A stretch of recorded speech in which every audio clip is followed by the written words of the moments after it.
What's up everybody, welcome back. So in this video, we're going to be taking a look at Wash Rotom in the Fossil Cup. Now it's kind of ironic because Rotom, literally being a modern day appliance, is the farthest away that you can get from an actual fossil. Now I did try out an actual triple fossil team comp in my previous video, but this is going to be the exact opposite to that. But then again, it is eligible because it is a water type, and for this team comp, I'm going to be using Lucario as the lead, with Jellicent as the safe swap, and Rotom as the closer.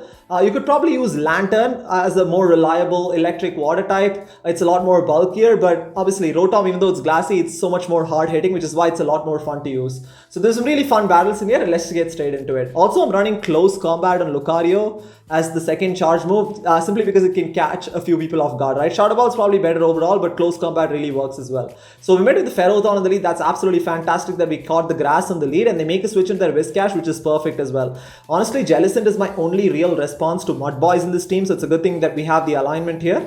And I'm going to overfarm quite a bit and then go for the Shadow Ball. For some reason, they went for Blizzard the first time around. I believe Mud Bomb is a lot more energy efficient in this matchup. But anyways, because they went for Blizzard the first time, I should be able to get to 2 Shadow Balls before they can get to another move here. And they do let the first Shadow Ball go through, and I'm going to go for the Bubble Beam right now. Bubble Beam is going to do enough damage to take out the Whiscash from this range. Back in comes Ferrothorn. I'm hoping to get to another Bubble Beam, but we feign. That's fine. I can come in with my Lucario. We have switch advantage right now. And they actually make a switch into their Jellicent. I come in with my Rotom, and this just ends up being RPS. I mean, honestly, we had the perfect hard counters lined up. And I'm going to call the Bubble Beam Shield Bait, which is huge. I mean, as soon as I call that bait, this game is pretty much over because there's no way that they're going to be able to win this matchup, right? I'm going to go for the Thunderbolt right now. Thunderbolt does get the shield from the Jellicent. And even though we are debuffed, it doesn't really matter. At this point, I'm going to shield this. This could probably be a Shadow Ball, but they bait again with Bubble Beam, but that's fine as well. And this is just too soon to be a Shadow Ball, right? It's just going to be a Bubble Beam here. I'm not going to shield this as well. And then I'm expecting them to switch out at some point in time. They make a switch into their Ferrothorn and they go for a move here. So again, we needed that shield. So I'm going to shield this up. And then I'm going to bank all that energy, come in with my Lucario, and then go for the Power Up Punch right now. This is probably going to get the shield from the Ferrothorn because they definitely want to preserve the Ferrothorn. But they actually do let that go through, which is fine. This is probably going to be a Thunder here. Actually ends up being a Power Whip, which is interesting. And at this point, I should be able to counter down, and I am able to counter down, right? At this, I'm actually going to go for the Power Punch right now. Really need that final shield from Jellicent. Hopefully they think it's a Shadow Ball and shield that up, and they do shield, which is fantastic. And also ends up being a CMP tie. It doesn't matter how much, even if this Jellicent has a move, it really doesn't matter because Rotom wins CMP and we have a Thunderbolt. We almost had 2 Thunderbolts there. Going for the Thunderbolt right now, doing super effective damage to take out the Jellicent there. So it was a little bit close. Honestly, should have a lot closer than it should have been. I mean, if honestly, I should have switched fast enough to catch the Power Whip on the Lucario there, but yeah, a pretty close battle nevertheless. But you definitely want to catch grass types in the lead with this team comp. As we do here, once again, my backline definitely does not want to go up against a Ludicolo here. And this is a pretty good matchup for Lucario, and they make a switch into their Pelipper, and I accidentally go into the Jellicent. I really should have come in with my Rotom because Rotom has such an amazing matchup against Pelipper, right? Obviously doing double super effective damage. But unfortunately, I accidentally switched into my Jellicent. I'm going to have to shield a Hurricane here. And then I'm going to undercharge the Shadow Ball so that hopefully I can farm this thing down. But they decided to concede the match for some reason. They probably were like I don't know if their back Pokemon was weak to Jellicent as well. But honestly, it shouldn't have mattered because they still had Ludicolo. So not sure why they decided to concede. But we're going to take that win. We are 2-0 in the set right now. Moving into the third battle here, we have Lucario into an Escavalier. Not a good lead, honestly. And Jellicent is my only real response to an Escavalier. And they make a switch into their Ferrothorn. Now, things are not looking great because Ferrothorn is a pretty solid response to a Jellicent. And I'm going to go for the Shadow Ball right now. Does massive neutral damage. And yeah, we get the Hex through. So I'm hoping that I can get off another Shadow Ball here. We should survive the Power Whip, but we are getting quite low right now. And I know that we can't get to it, right? Because one more Bullet Seed would KO. So I'm going to go for the Bubble Beam Shield Bait here. And they no shield that. So they're probably counting perfectly there, which is unfortunate for me because I'm going to come in with my Lucario right now, and they're probably going to go for a Thunder here. They have enough energy for Thunder, and they do go for Thunder. It is debuffed, so it doesn't do as much damage as it would have done. And this is where I make a bit of a mistake, right? Pelipper comes in. I should have actually thrown a move and forced the shield out of them because I really needed shield advantage to be able to come out of this. Because we lost switch advantage, I have my Rotom lined up against their Escavalier, which is not perfect because I need to come out of this matchup with a Thunderbolt here. So I need to stall out the switch clock long enough so that I can bank a Thunderbolt and then get out of here.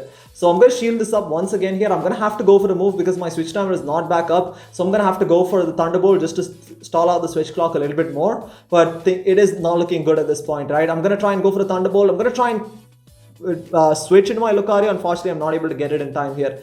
I was trying to switch in my Lucario, go for the close combat there, but anyways, I'm going to go for the close combat right now, but unfortunately Rotom is no longer in the field of play, and Pelipper is going to be able to take out the Lucario there. So I guess my only win con there was to have stored a Thunderbolt, come in with my Lucario, gone for the close combat to take out the Escav, and even if the Pelipper had farmed down, obviously Rotom wins CMP, so I could have gotten off a Thunderbolt against the Pelipper there. So, but definitely it was an uphill battle. We are 2-1 in the set right now. Moving into the fourth battle here, we have Lucario into another Escavalier. Not the greatest matchup once again. So immediately switching into the Jellicent here, and this time they are staying in. So this is actually a positive for me, because sometimes I've seen that certain team comps don't really have responses to Jellicent, which is really good. They make a switch to their own Jellicent, so I'm going to go for the Bubble Beam Shield Bait. Unfortunately, I allow them to sneak a Hex through, which is not ideal, but they shield that Bubble Beam. So I'm going to go straight for the Shadow Ball right now. I'm hoping they let this go through here, which they do, which is perfect, right? At this point, I should be able to farm down. I get the Hex through. I'm going to shield this up because we got the Hex through, that should hopefully KO here. But it ends up being a Bubble Beam Shield Bait, so Hex doesn't quite KO.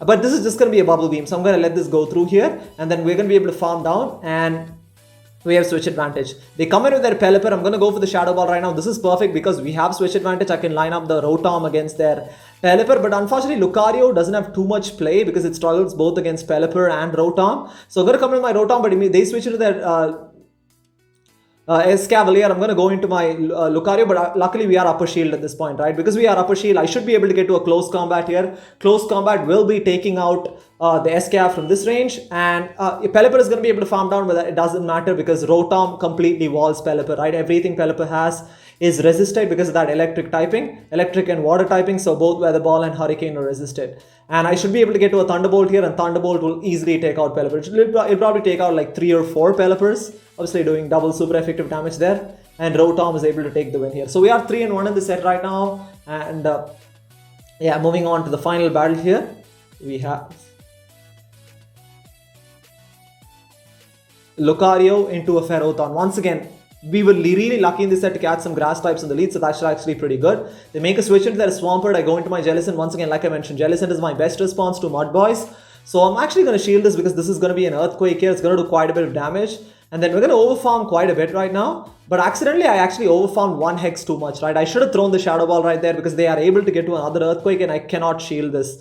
So unfortunately, I'm forced to throw Shadow Ball. I should have thrown it 1 Hex sooner. But Shadow Ball knocks out the Swampert there. And back in comes Ferrothorn, and I'm going to go for another Shadow Ball. This is a good thing we're able to get this off as well. But unfortunately, they are upper shield, which is slightly tricky. But yeah, anyways, Ferrothorn's going to be able to take us out. I'm going to come with my Lucario right now. We're going to no-shield this. I cannot afford to burn both shields at this point. So we're going to let the Power Whip go through. And they have their own Jellicent at the back. This is where it gets a little bit tricky. And in hindsight, this is where I make a bit of a mistake, right? I actually should have gone... I actually shielded the Shadow Ball correctly there. I actually should have thrown a move on the Lucario because... I didn't have Shadow Ball, but at least I could have made them think it was a Shadow Ball and get a shield, because if I had gotten a shield, I probably could have won this matchup. So definitely a bit of a misplay on my part. I should have thrown a move from Lucario because I needed to get a shield from them, because with an energy disadvantage and also a shield disadvantage, this is not the best matchup for Rotom. But as you can see, Jellicent is able to outpace there. Shadow Ball will easily almost take out the Rotom there. And then I have no play. I mean, with Lucario, with this moveset, there's not a lot I can do. So I don't even throw right there. I don't know what I was trying to do there. I was trying to build up to probably a power up punch and then throw a boost at close combat. But yeah, again, with double resisted damage against a pretty tanky Pokemon like Jellicent, it wouldn't have sufficed anyways there. So yeah, overall, I mean, 3-2 probably could have been 4-1, honestly. Not the worst team combo there. Definitely better than some of the other teams I've showcased in the previous few videos. But yeah, anyways, it was definitely a lot of fun to use. So thank you so much for watching, and until next time, take care.